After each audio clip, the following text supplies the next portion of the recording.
you had better consider where you are not. Born female, not one woman American has ever drawn a breath fully equal under her own Constitution.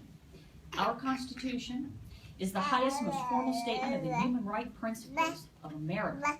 Yet it does not include a sex equality provision, as most countries do. Under the 14th Amendment, racial discrimination is rightly viewed through a strict scrutiny lens. Strict scrutiny is the highest level of judicial review. But for sex, we adopt a trickle-down equality mindset. We lower the bar. Unlike race, sex is not cited as a suspect class, commanding the equal protections that we have for race. Accepting a lesser judicial standing, we marginalize our own self-identity to a degree that is tolerated by no other demographic in our nation. Although over half of Americans identify with a female experience, our lives, our liberties, and our pursuits of happiness are still not equally revered. Far from it.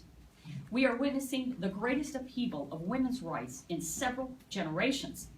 Our foremothers warned us the vote minus full constitutional protection jeopardizes our citizenship, and that warning proved true. We stand awed by the onslaught of laws that revile and revoke women's rights.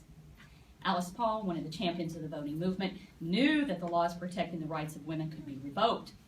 She knew there was still a gaping hole in the Constitution, and following the victory of the vote, she turned a mere 3 years later and introduced what we now know as the ERA, the Equal Rights Amendment.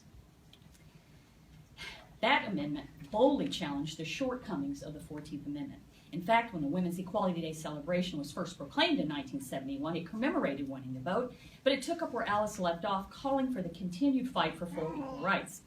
The proclamation came on the heels of the largest national women's strike in America. We can do it again. Moreover, it launched an intense struggle for the ERA, but the 70s ended on a bitter note for women. Only 35 of 38 states needed. And I hear my amens in the corner. That ratified the ERA. North Carolina had not ratified women's voting rights, nor did it rise to this historical moment, failing to ratify the ERA. And people, my native state is better than this abysmal history on women's rights.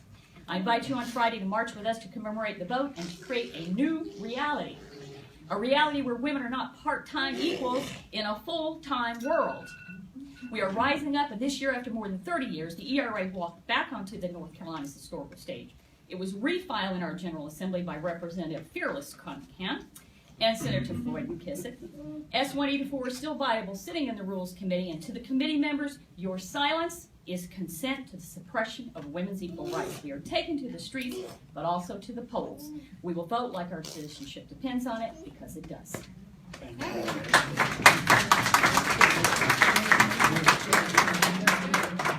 Our next speaker is